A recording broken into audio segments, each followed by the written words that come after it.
Samantala, mula po nang ihinto ang giyera kontra droga ng Philippine National Police, tila naging talamak na raw ang kalakaran na paggamit po ng ilegal na droga.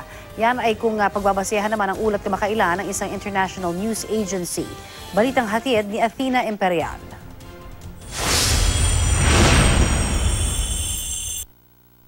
As directed by the President, we are going to dissolve all anti-drug units of the PNP at all levels.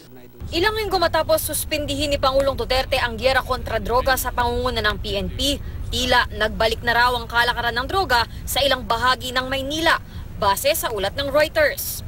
Isang gumagamit umano ng droga sa Maynila ang humarap sa kanila. Nakunan pa siya ng video na humihit-hit ng shabu.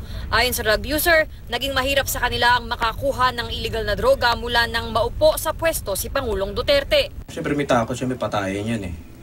Kung saan, lumalim yung pag-iingat namin.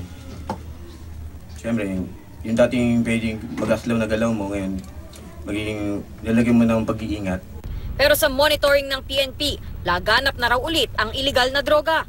Yes. Ando po lahat ng indication, actually reports from the barangays, we're receiving reports na talagang nagbabalikan yung paggamit ng droga, pati rin yung bentahan. Kasi alam nila na we are prevented now for engaging in the planned police operation. Sa ngayon, PIDEA na ang pangunahing ahensyang namamahala sa mga operasyon kontra droga. Inatasan din ang militar na tumulong. Base sa tala ng PIDEA, nasa 450 milyong pisong halaga ng illegal na droga na ang kanilang nasira. Athena Imperial, GMA News.